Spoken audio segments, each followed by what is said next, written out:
Hola a todas y todos.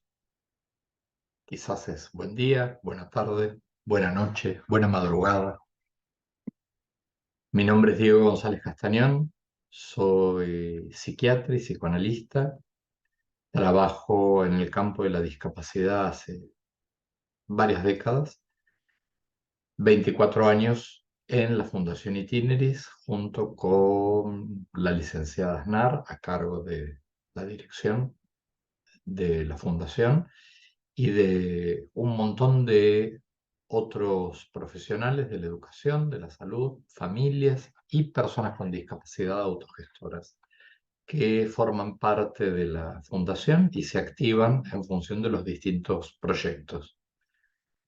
Bueno, el título ya lo vieron, es suficientemente pretencioso y amplio. eh, Dinámica familiar, discapacidad y sistema educativo. Según me dicen, ustedes son de distintas ciudades, de distintas instituciones y trabajan a su vez con varios establecimientos. Así que lo pretencioso es que tenemos una hora para hablar de estos temas y ustedes tienen una experiencia extremadamente variada. Esto es así. Eh, Mi intención es plantear algunos temas para que puedan reflexionar sobre su práctica. Obviamente, en las clases presenciales y en los trabajos prácticos van a tener oportunidad para dialogar sobre esto. Eh, Pueden discrepar, pero pueden discrepar pensando.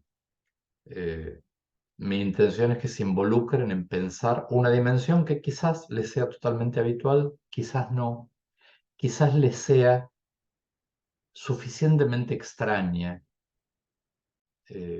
Hay algo que sucede en los últimos años, y es que el tema de la discapacidad va teniendo cada vez más interés. Hay una multiplicación de cursos enorme. Y cuando los docentes eh, toman conciencia de que tienen que trabajar con personas con discapacidad, con alumnos con discapacidad, eh, como parte de las diversidades que esperamos encontrar en el aula, bueno, cuando les proponen pensar, dicen, no he sido capacitado, no tengo experiencia, me interesa formarme. De hecho, eh, es un tema recurrente y este no he sido capacitado es un leitmotiv en todo el mundo. Todos los docentes de todos los países dicen, no he sido capacitado en discapacidad. Lo cual es cierto porque la discapacidad es un tema reciente, la educación no es un tema reciente, pero la discapacidad sí, solo se empezó a plantear luego de la Segunda Guerra como un tema de política pública y la llegada de los alumnos con discapacidad muchísimo más tardíamente. Eh, Había intentos de educación especial para personas ciegas, sobre todo, estos fueron pioneros, pero las personas con discapacidad intelectual o las personas con discapacidades psicosociales llegaron muy tardíamente a la educación. Y estamos hablando de 1970. 1970 yo tenía 7 años, digamos, es a la vuelta de la esquina. Eh, Así que sí es posible. Lo que también es importante tener en cuenta es que Argentina tiene una larguísima tradición y de muy buena calidad de educación especial y luego de educación inclusiva. Creo que fue tan bueno el aporte, esta especialización y esta reflexión, que los maestros comunes eh, estuvieron varias décadas diciendo, bueno, esto es un tema de ellos, no es un tema nuestro. Si ustedes lo analizan, el no he sido capacitado vale también para eh, varios temas de física cuántica o para Internet o para el calentamiento global. Hay un montón de cosas en las cuales no nos capacitamos en la profesión que tengamos. Y como seguimos vivos y seguimos trabajando, nos actualizamos y seguimos estudiando. Así que eh, hay mucho más que la constatación de no he sido capacitado. Y uno se va capacitando en servicio, en la práctica, en la medida que se quiere involucrar. Creo que el no he sido capacitado de los docentes argentinos tiene que ver con, ya hay otros docentes que se encargan, pero hubo una enormísima transformación. En 2004, en el área de educación especial en el país había 100.000 alumnos. El 25% de esos alumnos estaban en proyectos de integración en escuelas comunes, mayoritariamente primarias. Para 2014, la cifra de matrícula en educación especial sigue siendo la misma, 100.000. Pero ya en 2014, el 75% de los alumnos de educación especial están concurriendo a establecimientos comunes, están en proyectos no solo de integración, sino claramente inclusivos. Y esto se ve en todo el país también. Las escuelas especiales, los alumnos que van todos los días, son una minoría y la enorme mayoría de los alumnos que reportan en la escuela están en proyectos de integración. Por supuesto, hay variaciones en las provincias, ¿no? Entonces, sin duda que dejó de ser un tema de la escuela especial. Y esto es un tema de todas las escuelas. También hace 30 años la novedad era que se aceptara alumnos con discapacidad en el jardín. Luego la frontera estuvo en que concurrieran al primario común y se recibieran.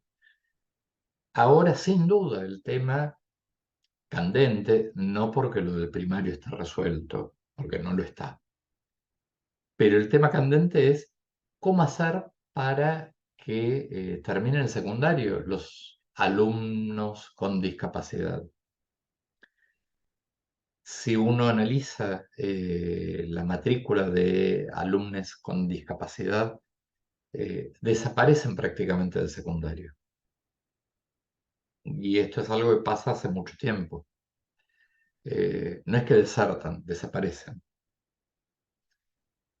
Y sin duda tenemos que reorganizar el sistema y cambiar mucho las prácticas para que la multitud de profesores del secundario logren hacer lugar a las interlocuciones y a los cambios de práctica que se requieren para incluir plenamente y para hacer cumplir el derecho de la educación de todos los jóvenes y adolescentes con discapacidad, tengan la discapacidad que sea.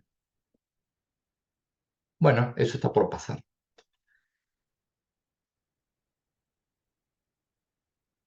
Pero el tema de ser un tema asustador ha pasado a ser un tema llamativo, de interés.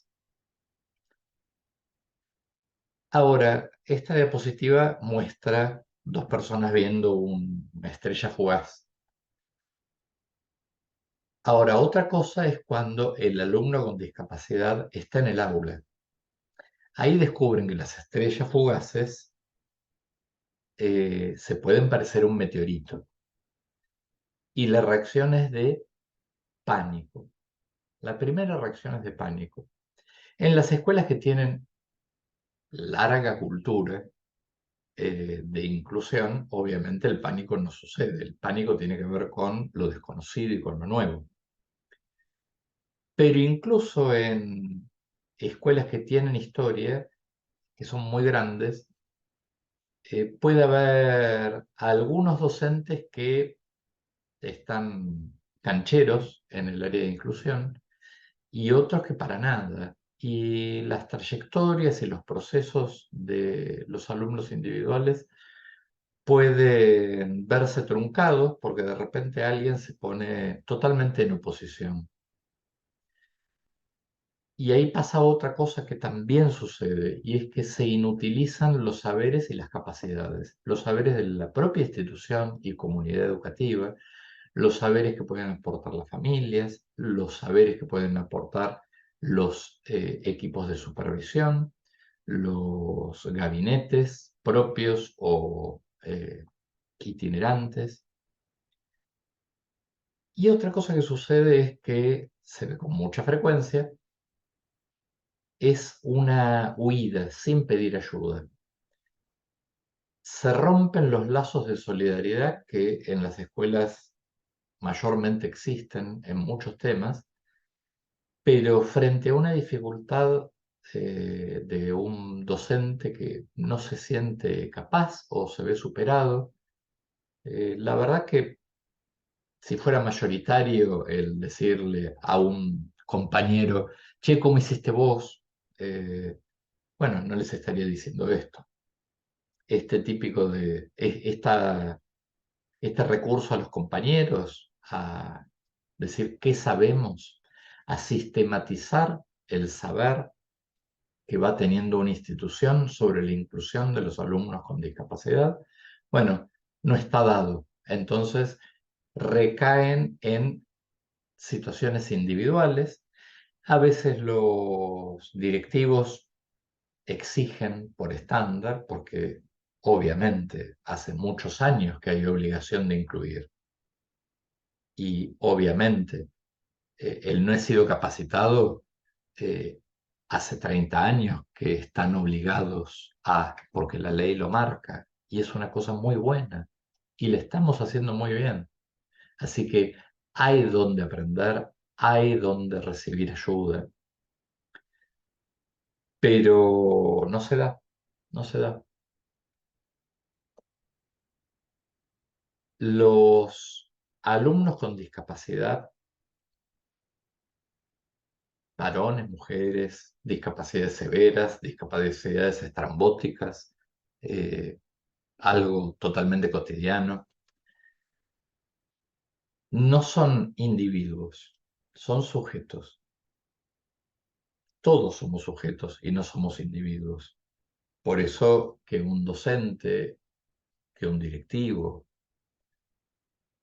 que incluso un supervisor quieran proponer un cambio en función de esfuerzos individuales, va a estar destinado al fracaso. Cuando somos sujetos, somos partes de sistemas, sistemas previos que nos preexisten y que se mantienen, sistemas de vínculos, de significaciones y de expectativas. Esa nena que llega, esa adolescente que está en segundo año, eh, llega después de haber estado en otros establecimientos educativos y llega marcada, moldeada por su experiencia previa.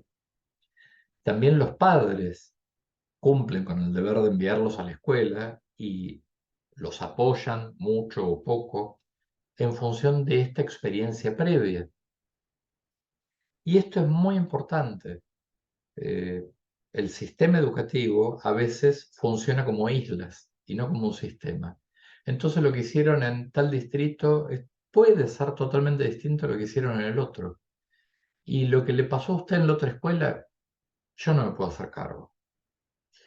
Claro, uno no puede tomarse el túnel del tiempo para volver el tiempo atrás, pero sí nos tenemos que hacer cargo en el hecho de decir, bueno, me hago cargo de que esta es tu trayectoria, esto no es culpa tuya, no es responsabilidad de tus padres ni de tu discapacidad. En esto ya estábamos involucrados. Entonces, cuando uno enfrenta situaciones problemáticas, siempre tiene que analizar la situación para tratar de entenderla, no como situaciones individuales, como conceptos precisos, como datos aislados, sino como parte de un sistema histórico. una situación socioeconómica, histórica, comunitaria. Y sí, es probable que tengan que hablar con las instituciones previas. Y sí, es probable que tengamos que elaborar registros y desarrollar registros que no sean tediosos, pero que permitan recuperar la trayectoria, la historia de los procesos de enseñanza-aprendizaje de todos nuestros alumnos, pero empecemos por los alumnos con discapacidades, para poder continuar ese proceso, empalmarlo. Eh, no se los tengo que decir yo. Eh, los del secundario suelen quejarse de las enormes fallas en la lectoescritura, en la alfabetización, en las habilidades en el manejo de las matemáticas. Y el que padece es el alumno. El que padece es el alumno, porque no es que el sistema se da cuenta de eso y cambia rápidamente. Dice, bueno, ¿qué nos pasó? No, nos quejamos durante 10 años y esperamos que otro se haga cargo de cambiarlo. Así que se necesita una eh, originalidad en las formas que tenemos de comunicarnos. Otra de las cosas que sucede es que los docentes suelen tener poco tiempo disponible y los directivos lo dan muy a regañadientes para reunirse con otros actores sociales. Y la verdad que para trabajar en discapacidad, ya que los alumnos son parte de sistemas preexistentes, de universos preexistentes, entonces uno tiene que hablar con varios interlocutores. Y esto requiere tiempo hasta entender qué les pasa por la cabeza, qué están sintiendo, por qué esta distancia, por qué esta hostilidad, qué cosas pasaron muy mal y temen que les pase de nuevo en esta nueva institución. Esto es fundamental, esto es fundamental. Hay directivos que no quieren habilitar que y tienen buenos motivos, no es una crítica que no deberían hacerlo. No quieren habilitar que los docentes hablen con los padres. Hay muchos padres abusivos que se ponen sumamente demandantes y sumamente hostigadores, y de nuevo tampoco tienen la conciencia de que esto es un proceso de muchos años, muchos actores, y que se requiere dialogar y no estar constantemente enojados. Pero cuando las familias, cuando los alumnos y cuando los docentes se ponen sumamente hostiles, por lo general es porque han pasado por duras y prolongadas experiencias de maltrato, de sinsentido, de tener falta de respuestas. Esto rarísima vez sucede de un día para el otro, ¿no? Eh, por supuesto que existen las familias demandantes, querulantes, hinchapelotas, pero no brotan como los hongos de un día para el otro. Esto se va construyendo. Y si las personas mantienen un diálogo fluido y significativo, esto es sin duda una forma de que no suceda. Cuando hay este tipo de hostilidades o indiferencias, esto tiene que ver con historias previas de malos tratos, de deshumanización. Piensen en también un cliché o una cosa muy repetida, es la familia en la casa no continúa el trabajo que hacemos en la institución. Bueno, pero esto tiene que ver con la falta de diálogo. La mayor parte de las instituciones pretenden que la familia capte inmediatamente y se acomode y sigan porque sí, porque es lo que debe ser. No es una mala pretensión, es una pretensión ingenua, hacerlo sin diálogo. Y hacerlo sin diálogo luego de 6, 8, 10 años de falta de diálogo o de un montón de reuniones improductivas. un montón de reuniones burocráticas donde las cosas no cambian.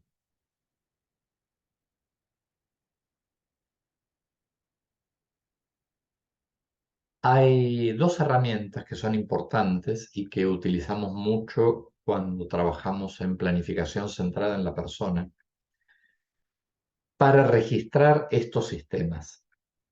Registrar y poder pensar. Una es la social de pertenencia y otra son los familiogramas. Vamos por los familiogramas.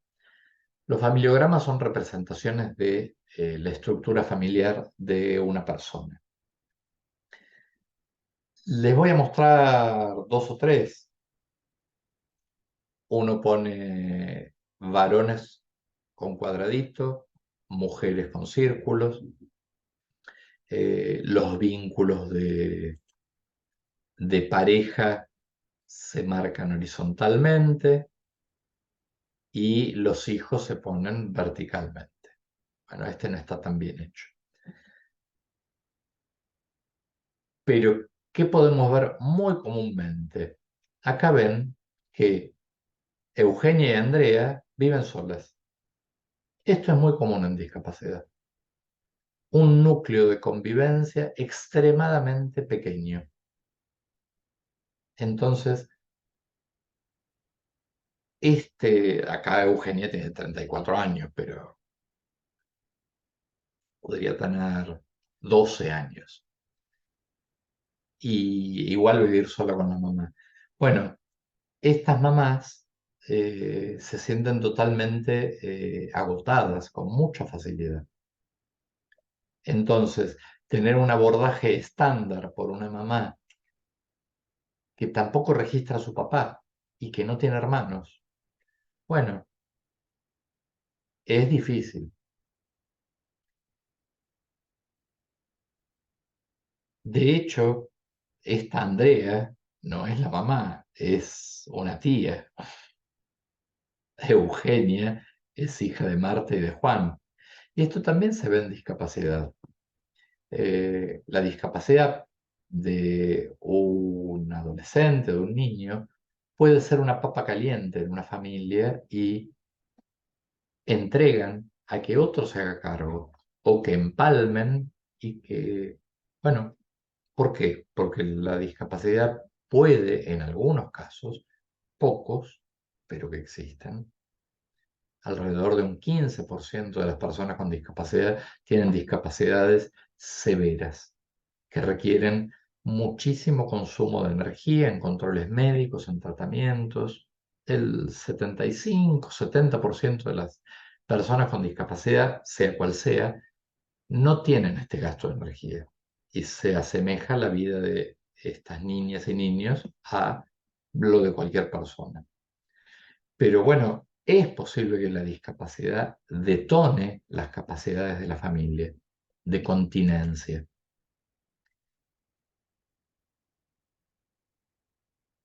A veces hay un montón de familias, pero fíjense que de ese montón de familias, la persona con discapacidad, que acá de nuevo son adultos, sigue viviendo con los papás eternamente. Entonces, concretamente, las personas con discapacidad no se independizan de sus padres en la misma medida que las personas sin discapacidad. Con lo cual, concretamente, los padres están sobrecargados y en una prolongación para la que nadie está preparado del vínculo de sostén, vínculo de laburo.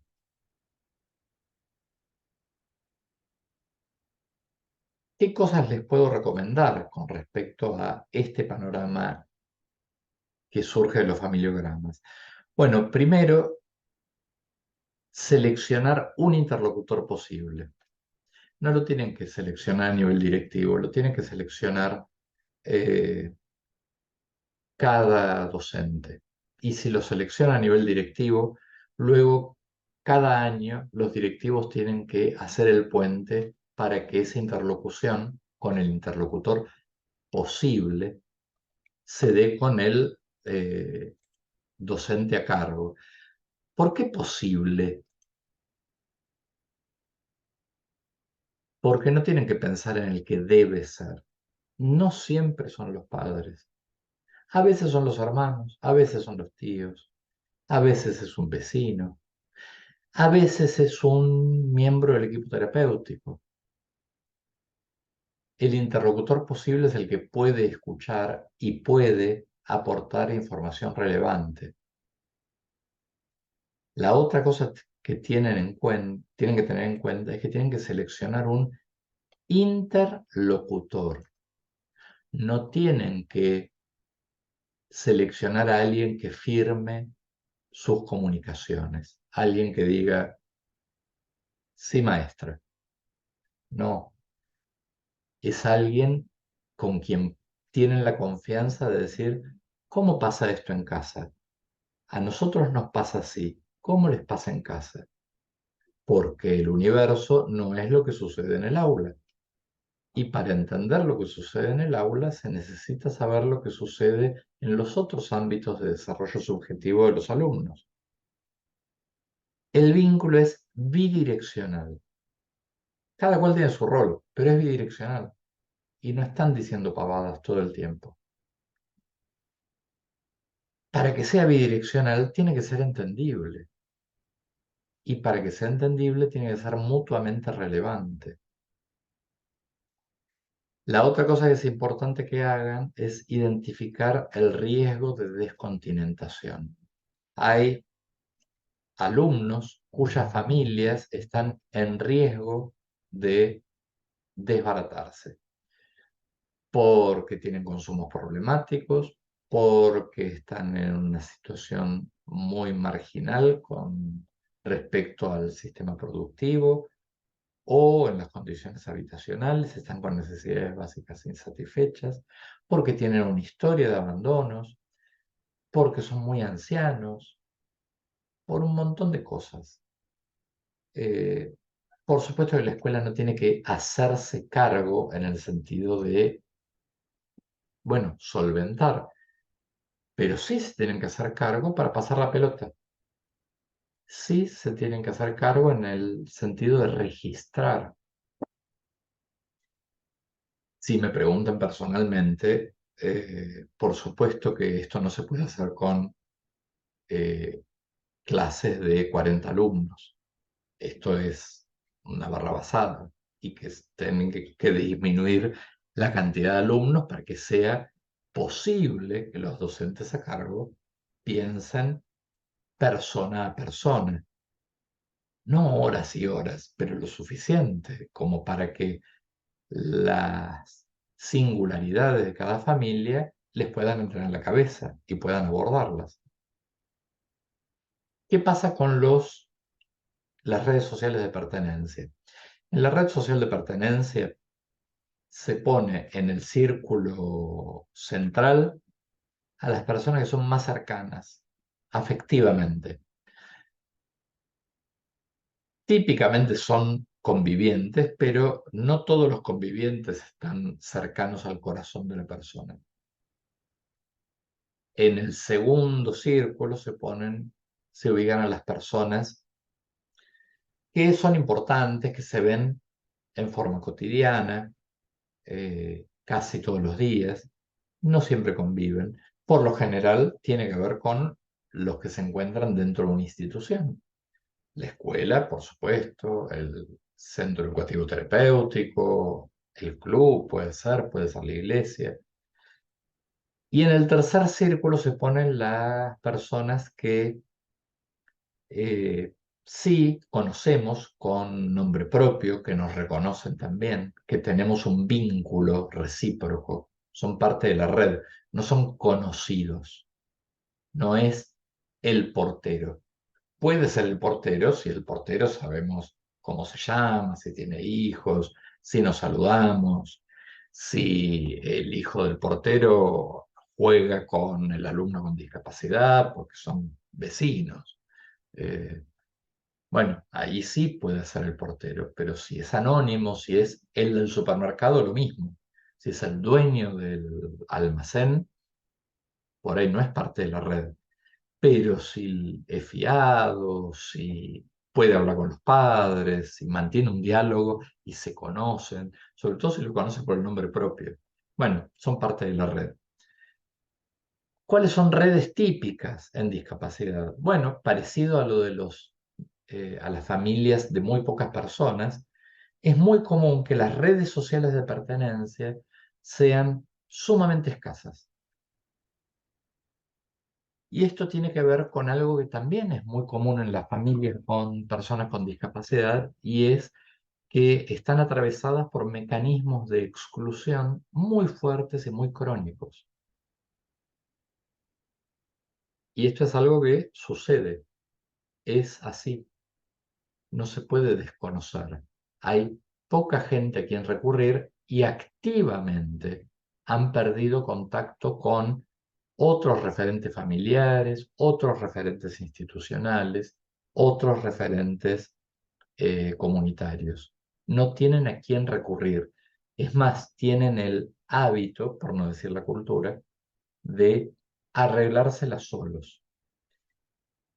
Y esto era lo habitual. Se entendía que la discapacidad era una desgracia personal o una probación que venía de alguna instancia divina.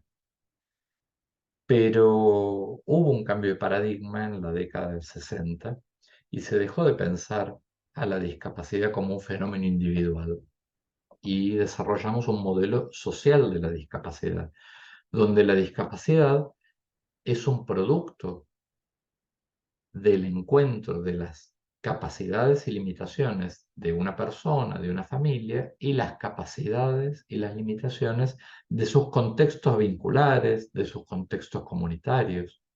Ahí es donde en el encuentro o el desencuentro, la existencia de limitaciones o de barreras, que se produce la discapacidad como una falta de participación plena.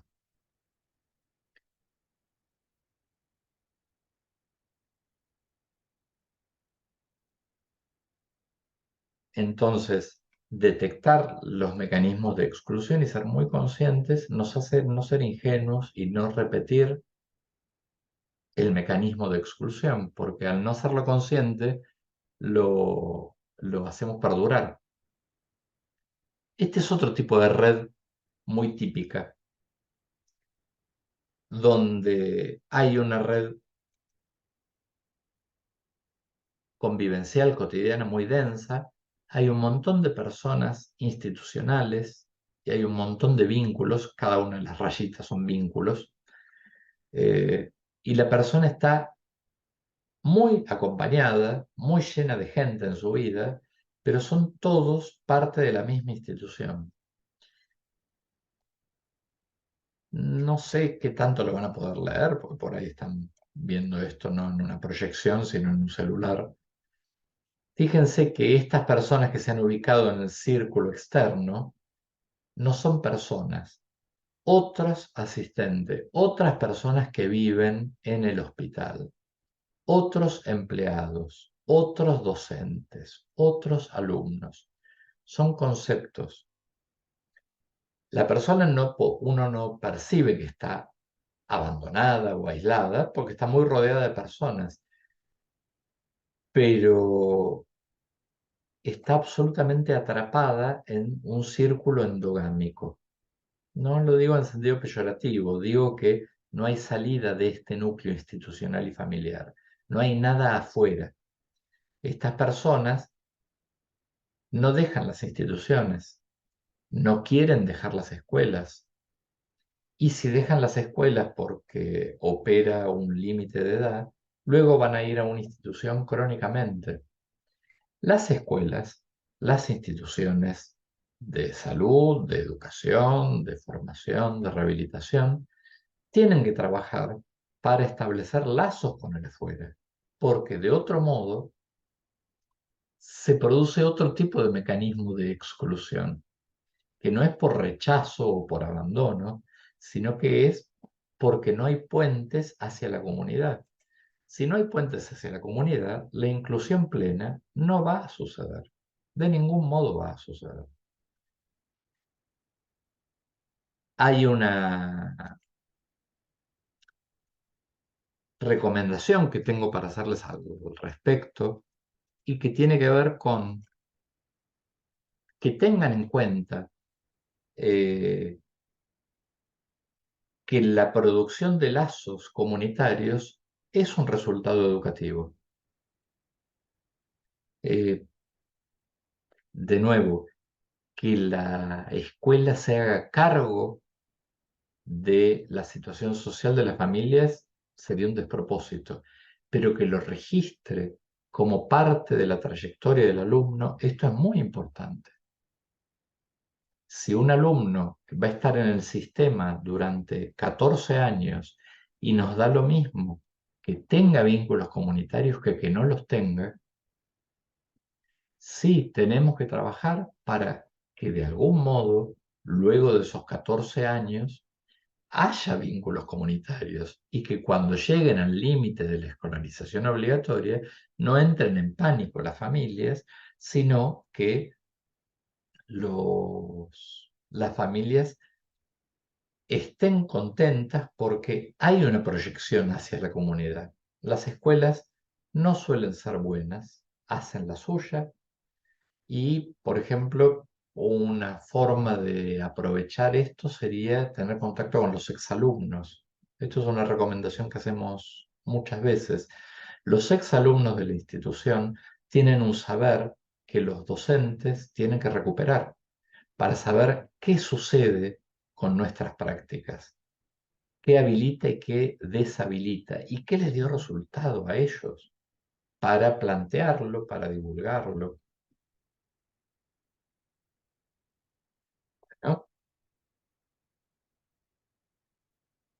Otra cosa que tienen que tener en cuenta es la autodeterminación. De la autodeterminación van a hablar con otras personas, pero dentro de la dinámica de las familias es muy común que aparezca la sobreprotección. La sobreprotección es el opuesto de la autodeterminación. En la autodeterminación se pueden correr riesgos comunes, los que corremos todos en la vida, las incertidumbres y angustias que corremos todos por el solo hecho de ser humanos. La sobreprotección se produce cuando las familias no creen que sus hijas e hijos estén preparados, capacitados, que es el tiempo oportuno para corran los riesgos comunes, las angustias y las incertidumbres comunes, que cometan los errores que cometemos todos.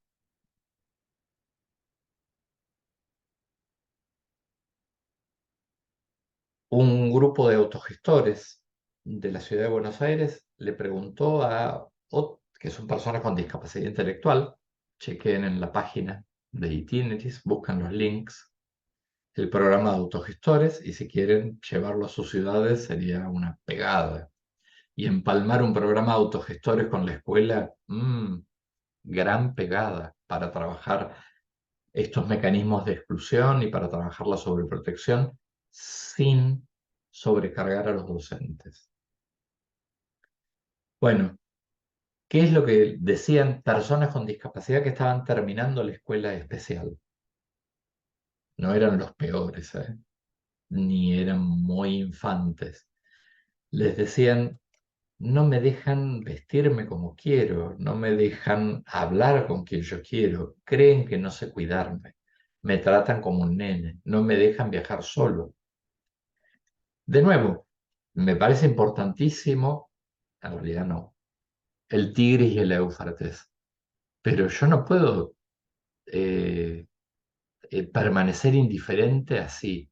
Tengo alumnos durante 14 años en el sistema educativo y no utilizan el transporte público, en absoluto. Esto lo tengo que facilitar. Lo tengo que facilitar, lo tengo que problematizar. Esto es algo que pasa, ¿no? Hablar de algo no significa hacerse cargo. Es permitir que otros piensen. Y por supuesto que si no aprenden a vestirse, no están habilitados para vestirse, bueno, ¿qué proyecto tienen estos alumnos? La sobreprotección de las familias se da ante la indiferencia o ante la prescindencia del sistema educativo o de otras instituciones de salud. Y eso hay que cambiarlo, eso hay que cambiarlo. No me puede dar lo mismo, porque yo estoy contemplando cómo sobreprotegen. Sobreproteger excluye.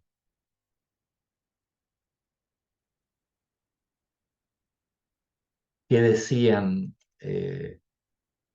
los padres cuando les preguntaban si sobreprotegían a sus hijos? Bueno, muchos tenían respuestas políticamente correctas. Le enseño a correr riesgos como cualquiera, quiero que piensen y hagan por sí mismos, fortalecer su autonomía. Pero había un grupo que fue más sincero y que dijo, es difícil no sobreproteger. Casi un 20%. Así que el fenómeno de la sobreprotección le va a pasar por lo menos en 1 de cada 5 alumnos. Es un fenómeno muy frecuente. Así que necesita ser abordado. De autodeterminación tienen que leer y tienen que aprender a reflexionar y tienen que habituarse a tener en cuenta los componentes de la autodeterminación. La, la red social de pertenencia y la articulación con la familia son resultados educativos, son datos relevantes que influyen en los procesos de enseñanza-aprendizaje. Desconocer los sistemas implicados de donde vienen los alumnos es un error. No priorizar la dimensión social de los procesos de enseñanza-aprendizaje es un error.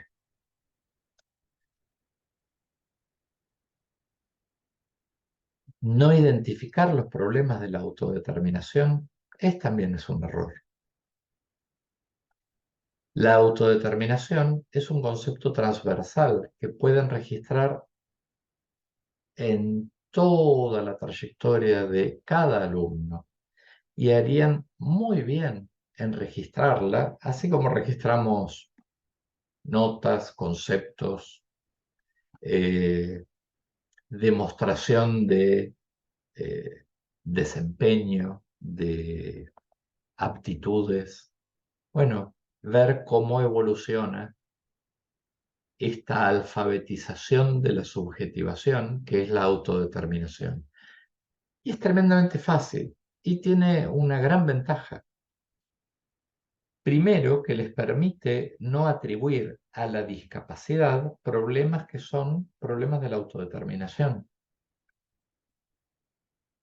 y pasarle la pelota a terapeutas que por ahí tampoco pueden operar porque es un problema de la autodeterminación. Y la autodeterminación, vamos a destinar los últimos minutos para eh, hablar de qué se trata.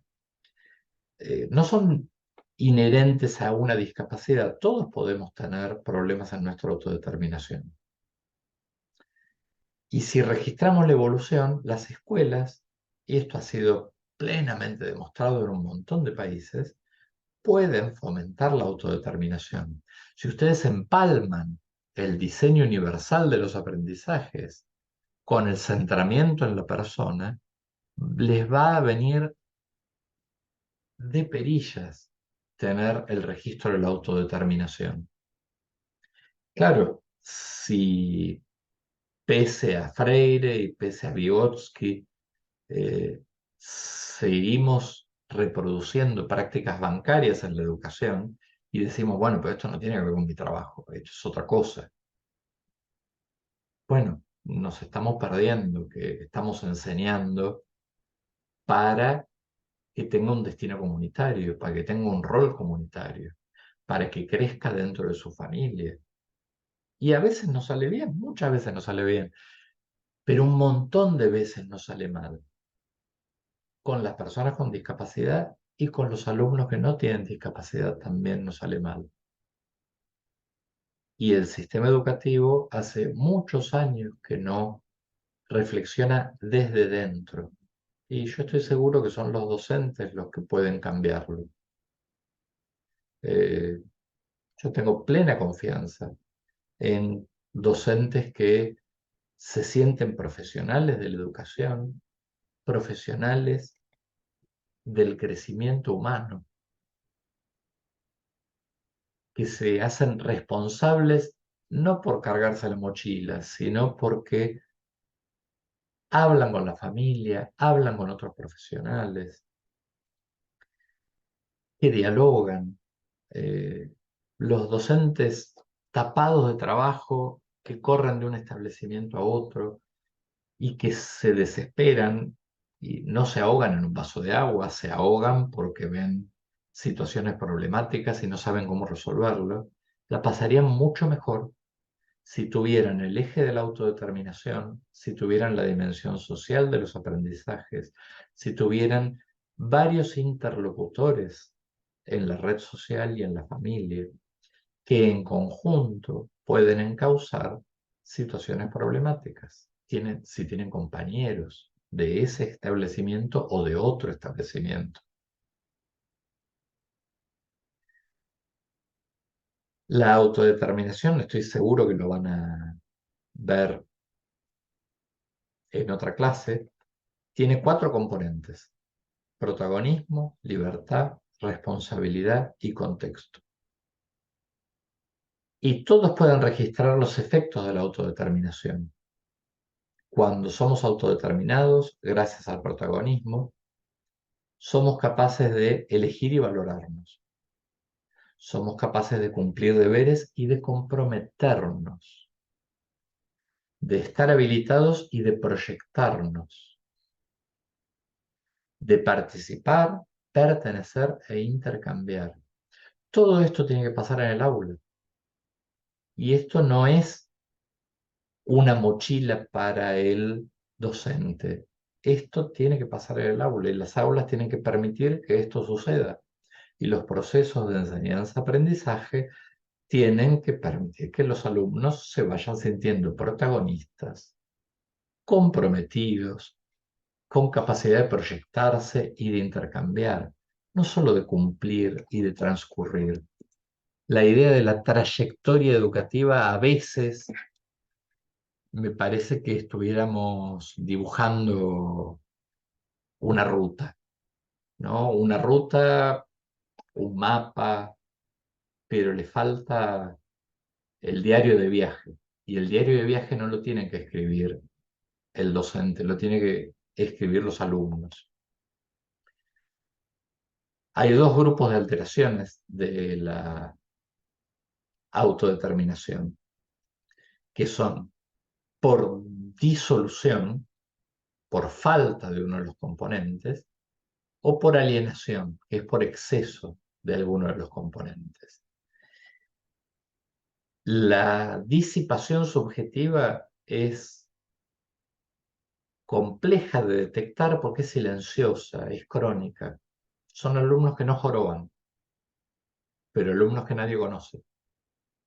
Nunca les va a plantear un problema, pero nunca les va a hacer un pedido. Son los que por ahí los invitan a los cumpleaños, pero bueno, pero no juegan y se quedan en un rincón o se quedan jugando solos.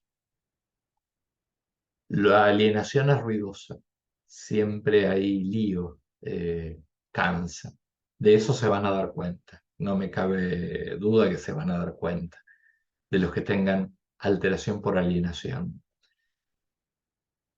Y les dejo los nombres de las situaciones, algunos nombres, porque de nuevo esto no es una clasificación, sino eh, una herramienta para poder detectar y pensar y en diálogo con otros transformar la realidad.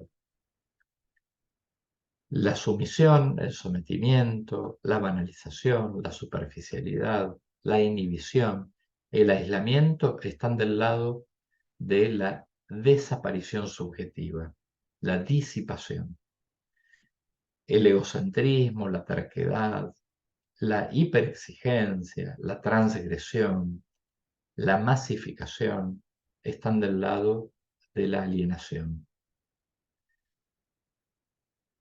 Las diferencias entre banalización y masificación son muy interesantes, pero dará para otros encuentros. Yo les agradezco la atención, vuelvan a ver la clase. Si tienen alguna pregunta específica, hágansela a los docentes en los encuentros presenciales. Pueden mandar un mail también. Voy a estar muy contento de responderlo. Bueno, espero que les haya brindado algunas herramientas para empezar a pensar su práctica desde otra perspectiva.